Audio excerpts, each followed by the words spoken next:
Dua, tiga. Boleh, Mi. Terus mengenai itu kan dia juga kan sampai ngejelekin anaknya Papi Uya Kuya. Padahal aku masih bilang sayang loh sama Denny, sayang jangan begitu kan waktu si Papi Uya datang ke Pagi-Pagi Ambiar itu kan masih bicara baik-baik, tapi dia nyolot. Hostnya ngomong nyolot, ini nyolot, apa akhirnya Mami Astrid datang. Jadi yang membuat kita nggak suka juga dia komentari tentang anak kecil. Anak baru umur 16 tahun, mentalnya dibikin down. Dia berkarya dengan menciptakan lagu katanya kan. Terus kemudian dikata-katain lah begini begitu segala macamnya dari anak si kecil namanya Cinta sama satu yang cowok tuh siapa ya? Siapa sih namanya? Siapa? Nino. Ya si Nino, kan kasihan Mbak, karena mentalnya anak kecil tuh kan nggak seperti mental kita. Bayangin dikata-katain sama orang yang sudah tua, dia pasti merasa nggak percaya diri kan, lama-lama insecure.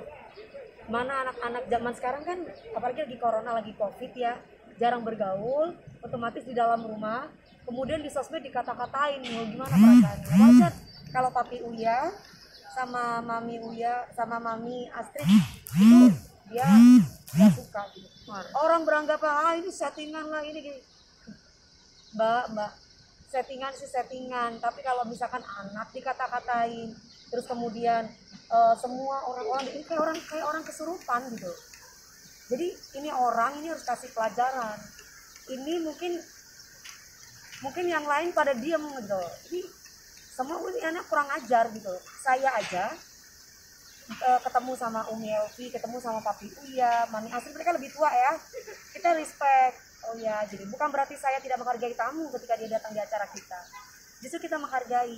Tapi dia nyolot. Kita bertanya sesuai dengan, kan ada papannya itu di depan tuh ada papannya. Kita Dewi Persik, jadi Karen Delano jadi baik, saya di situ jadi antagonis. Bukan berarti saya nggak profesional. Karen Delano baiklah begini. Kamu tuh anak kapan sore, udahlah kalau di dunia entertain itu, toh dia briefing juga tahu kan, harusnya nggak boleh menjelekkan orang lain, ngomong yang real aja kalau memang pingin kasih tahu dapurnya orang gitu.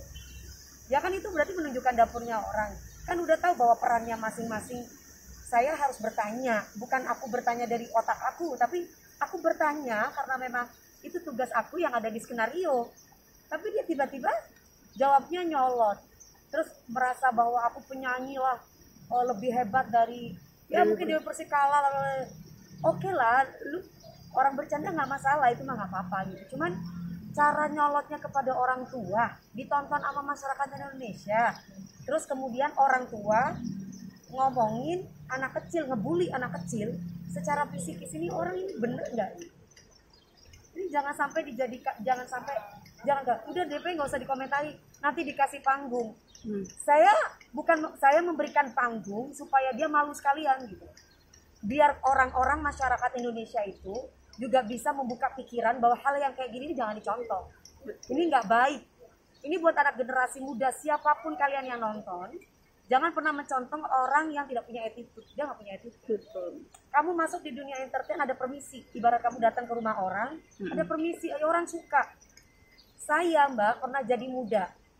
Saya pernah jadi artis baru. Gimana caranya saya bisa diterima? Waktu itu ada Bang Haji Romai Rama, mungkin ada artis senior juga yang lain, Mas Ahmad Dhani, sampai merekrut saya, ada Mas Glenn Fredly, semua artis-artis senior, saya respect. Bukan berarti artis-artis senior itu gila hormat, bukan. Nggak ada senioritas, nggak ada. Tapi di sini tuh kita mengedepankan etika ketimuran loh. Jangan sampai, saya istighfar saya gitu loh.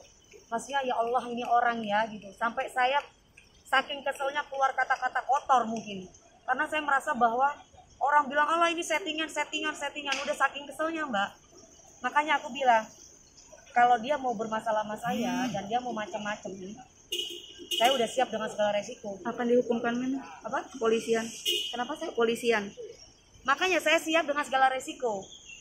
Kalau dia tetap seperti itu ke saya akan siap dengan segala resiko. Berarti tandanya, jadi bukan berarti Dewi Persik kebal hukum, saya siap dengan segala resiko. Makanya hati-hati gitu. Maksudnya saya orangnya nggak pernah nyolek. Itu doang. Oke. Thank you, Mi. Terima kasih sayang.